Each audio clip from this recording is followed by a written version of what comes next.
we are talking about sleep health, sleep hygiene. And we have a sleep health expert, Oliver Caesar, who is going to be joining us. He is a clinical research coordinator at NYU. He works specifically in the Healthy Brain Aging and Sleep Center. And get this, he's an aspiring psychiatrist. My brother, thank you so much for being here and taking the time to sit down with us and to break down why our health, sleep health rather, is so important. And you know, Oliver, the stats are rather alarming, right? The latest statistics are showing that nearly 2/3 of Americans are not getting enough sleep at night. And that number apparently is exponentially higher for Black Americans. What is that saying about our health? And I want to ask you this also. How many hours of sleep should we be getting at night? Is it 8 hours like the doctors always say? No, these are great questions. First, I'd like to say thank you for having me. It's a pleasure to be here. I also like to preface by saying, you know, I'm not giving any medical advice as I'm not a medical doctor, but this is for informational purposes. So to answer the first part of your question about how 2/3 of Americans are suffering from lack of sleep, right? And when we think about sleep, we have to understand it's a restorative process. And when we receive insufficient amounts of that, we are leaving our bodies at risk for chronic disease, poor immune system balance, and also health risks in regard to our memory, and also health in terms of our mind. And so that is all at risk when we receive insufficient amounts of sleep. Now, the second part in terms of what is the recommended? What is the recommended? What I mean, is we that? always That's hear the 8 big hours. question, I know. And so we hear all types of numbers thrown out. And to answer this, the best way is to understand that sleep needs, they vary based on the individual, okay? When adolescents, children, younger adults, they tend to require more hours of sleep. And that comes from an evolutionary perspective, given the fact that adolescents, young children, while they're sleeping, they're releasing things such as growth hormone. And these are essential for growing, right? And so that evolutionary perspective, you add in that growth hormone released during your sleep, that is needed much more for younger children, adolescents. Now, as we age, that need for prolonged sleep, right, it becomes to be less. And on average, I would say the recommended, and this is what a lot of medical experts say, the recommended time needed to sleep would be 7 to 9. Now that's 7 to 9 hours. 7 to 9. That's what's recommended. But there are plenty of people who receive 6 hours and are able to function very properly. As I said before, it's dependent on the individual. There are a lot of variables to this. So it's not one set, this is the amount of hours that you need for every person, right? It's really dependent on how you feel, right? But the recommended is 7 to 9. And we can kind of get into why. Yeah. And I was going to ask you, I mean, what is the architectural structure, if you will, of having a good night's sleep? Right. What should we be doing before we go to bed? Right. No, that's a great point. So, you know, two parts to that, the architectural structure, right? And I had some slides I wanted to show. I'm not sure if I could present those. Thank you. And so one of the things to understand with sleep is that sleep is broken down into stages, okay? And you can probably feel it as you lay down in the bed, you go into a light sleep, and then as time goes by, that sleep starts to get deeper, right? And so what you're looking at here on the screen is the sleep cycle of a human being, all right? And we cycle through this approximately 4 to 7 times throughout an average of 8 hours of sleep, okay? And so to break it down specifically, our sleep is broken into 4 distinct stages. We have 4 stages of sleep. The first 2 are relatively light stages of sleep, and as the night goes on, we shift into a deeper stage of sleep, which is stage 3. And that is considered the deepest stage of sleep during your sleep cycle. And then the last stage is something that many people might be familiar with, REM, rapid eye movement. And if you had to guess, the answer or the guess would be that is the time period in which we are dreaming, okay? So REM, rapid eye movement. And so I'm just going to go on to the next slide here. Sorry about that. So as you can see here, individuals spend an average amount of time in each cycle, and the times are indicated on the normal length. But stages 1 and 2, we typically shift from 1 to 7 minutes, and stage 2, 10 to 25. And to better understand what is going on here, during stage 1, this is where our heart rate starts to slow down, right? Our body temperature starts to drop. And this also happens in stage 2. And then as we get to the deeper stages of your sleep cycle, for example, the deepest one, stage 3, this is where our body is doing a lot of things, but brain activity slows down. This is where brain activity is slowest. And our body is doing a lot of waste management during this process as well, okay? And this stage is very important in terms of memory consolidation, all right? And the ability to form memories occurs during this stage. And it also occurs in stage 4, where we are dreaming. So just to get a better understanding of how to approach sleep, we have to understand the stages. That's right. And what are some of the things that we should be doing before we go to bed? I mean, you know, some people may have difficulty falling asleep, so they may drink a glass of wine or, pop a melatonin or something like that. Is that something that is effective in terms of having a full night's rest? So, when alcohol and, practices of what to do before sleep, I'm sure people who might have consumed, for example, wine, might feel the sedative effects of that. And what I mean by that is the drowsiness feeling from drinking and consuming alcohol, right? And so, to be honest, certain alcohols, right, specifically, wine, well, not a specific type, but alcohol in general it has sedative effects. And so it could help someone go to sleep, but when we talk about maintaining sleep and having proper sleep and good sleep quality, it can actually have disruptive, properties. And so when we consume alcohol, especially very close to bedtime, although it can help us go to sleep, it could interfere with our ability to stay asleep, all right? And so that, you have to think about it as well with caffeine consumption as well. That's right. Caffeine is something that blocks a lot of the sedative effects or a lot of the chemicals that promote sleepiness, right? And so when we drink caffeine, those chemicals that promote sleepiness are blocked. But if we consume it too close to bed, right, we are interfering with our ability to sleep as those hormones, those chemicals that are supposed to promote sleep are being blocked. What about food? You know, sometimes we like to, have a little night snack or midnight snack, if you will, before we go to bed. Is that effective in our sleep? So this is widely debated in terms of consumption of food, how much food. So there's a number of factors that we have to consider here. The quantity of food prior to bedtime. Also, the time in which we consume the food. Is it 2 hours before bedtime, 3 hours before bedtime? When we consume certain substances, for example, food is a source of energy. In our body, we digest that food.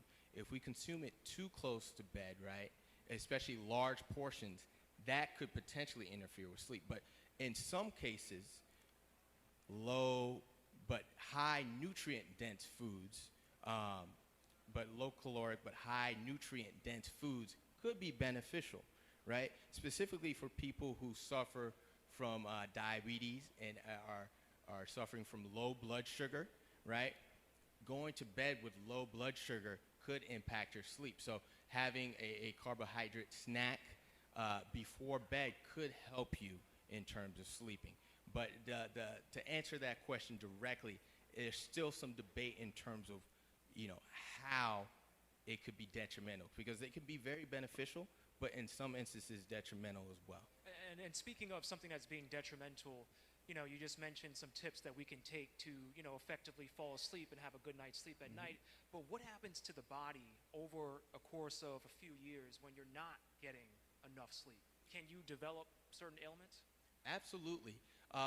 One of the things we're looking at now at our center is the impacts of, insufficient poor sleep quality and memory, right?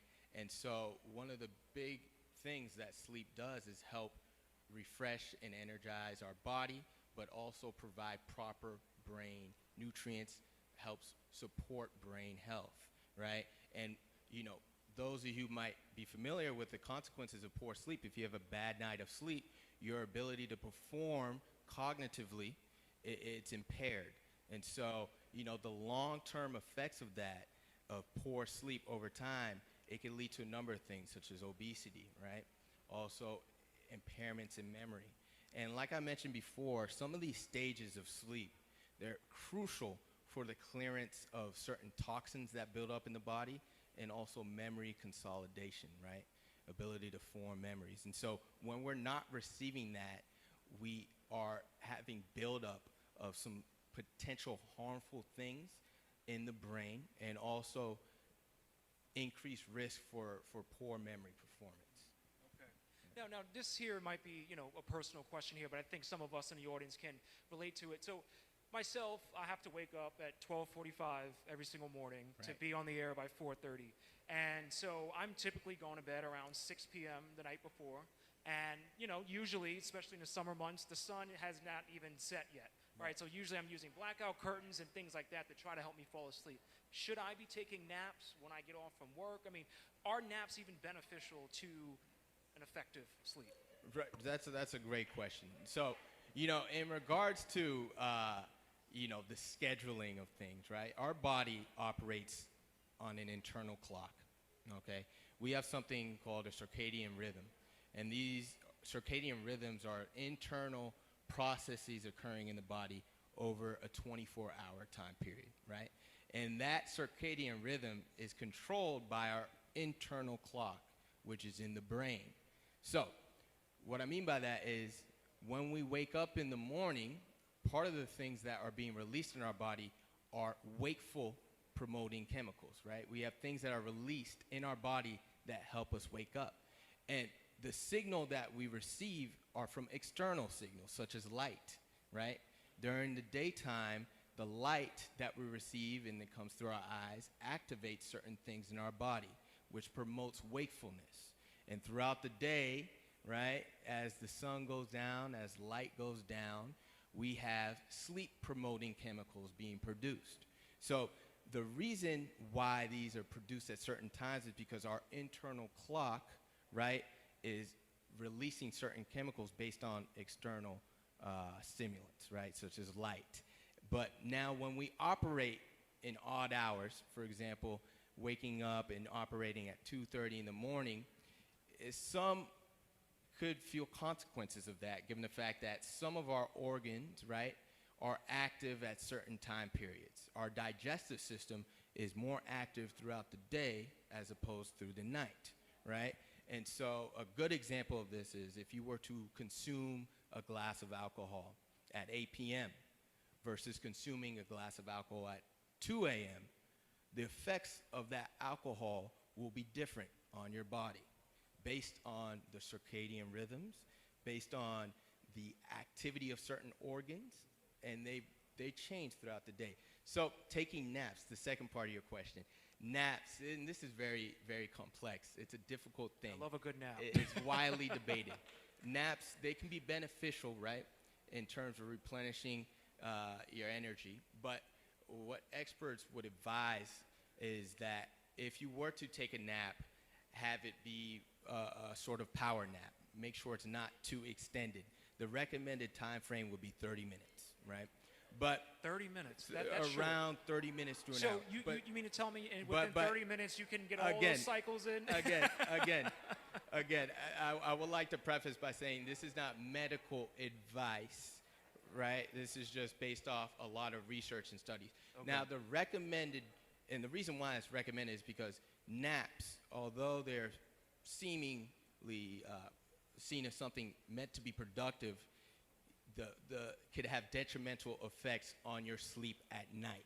So one of the things we want to prioritize is getting a good night's rest, because we want to be able to cycle through these essential stages of our sleep 4 to 7 times throughout the night, all right? And a nap, if it's too long, could potentially take away from that. Is there a such thing as getting too much sleep? Let's say, you get to the end of the work week, it's Friday, you want to wake up late on Saturday or Sunday. You want to make up for the hours of sleep that you did not get during the work week. Right. Is there such thing as having too much sleep or making up that time? So the idea of making up time, it does exist. I will say when we receive insufficient amounts of specifically the deep stages of sleep, our body wants to do a rebound and wants to catch up on it. And it could do that through the form of a nap in the following day or the next night of sleep. Now, when we talk about too much sleep, if an individual were to come and report, especially an older adult, report that they need no less than 12 hours of sleep to operate, that would be an issue. And we have to look at the hormonal imbalances because they could be producing too much sleep-promoting chemicals, right? And so the idea of too much sleep, when we break it down, yes, there are properties, there are ways in which we could catch up on poor sleep from the night before, but also we have to be conscientious of the fact that people who sleep for prolonged periods of time, who exhibit excessive daytime sleepiness, excessive sleepiness, that could be another issue as well, all right? And so that's not necessarily a good thing to be sleeping for an extended period of time. And that could be defined as 12 hours or more, et cetera. And Oliver, I see we have a little less than 10 minutes left. And before I open up the floor to the audience here, just very briefly, just walk us through one more time, what are some of the things that we could be doing now to make sure we get an effective night's sleep, and that way we don't develop some of the ailments that you were just mentioning? Absolutely. So, there are a lot of factors, there are a lot of things that we could do. And we hear about interventions for sleep. One of the things that we first try to encourage are lifestyle changes, right? One of the most proven things we see in research is that high activity throughout the day, staying active, physical exercise, can help promote better sleep. Also, maintaining a consistent sleep schedule is another important thing. Going to bed at a certain time and following that consistently can help train your body and mind to kind of shut down and prepare for a night's sleep. In addition to that, I know there's talks about certain things like medication usage, right? And for example, melatonin. Melatonin, that's a naturally produced hormone in the body. And although taking it exogenously, what I mean by that, taking it in the form of a medication, although it could have some benefits, right? You have to be conscientious of the fact that relying on certain medications, you could build up a tolerance and disrupt a lot of the hormonal balances occurring in your body. All right. Well, Oliver, thank you so much for your time. Yeah, let's give Oliver Caesar a round of applause. Wonderful job. Thank you. This guy is going places. Thank you. I now want to open up the floor to anyone in the audience who has questions. I tried to ask all the questions that I thought would be, important, but let's go ahead and open up the floor to some people. Thank you. All right, let's start with this gentleman here. Thank you. Oliver, would you just talk a little bit about the sleep study that you guys are doing at NYU and enrollment here in Harlem? I want to make sure that we give individuals the opportunity to participate in that study. Yes, thank you. And Dr. Franklin, he's a big part of us, me specifically being here, so I want to say thank you. And that question in regards to our sleep study. So just a brief overview, we are the Healthy Brain Aging and Sleep Center.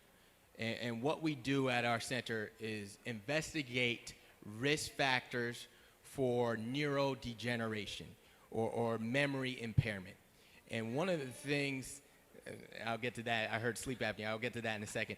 One of the things that we do here is investigate the consequences of receiving poor sleep. And we look at its impact on your brain. And so one of the things we have at our center is memory evaluations, and we look at these memory evaluations and also look at your sleep architecture by doing sleep studies. And another thing we do is neuroimaging. How many of you have heard of Alzheimer's disease, right? Alzheimer's disease, highly prevalent, unfortunately, more so in minority communities, and highest amongst blacks African Americans. And one of the things that we're looking at is how sleep could be a major risk factor for Alzheimer's disease. In the U.S., African Americans are 2 times more likely to develop Alzheimer's disease as opposed to whites. And we believe that poor sleep is a major contributor. So that's some of the things we're looking at here at our lab. All right, Oliver Caesar, thank you so much for your time. My brother, thank you so much. Thank you.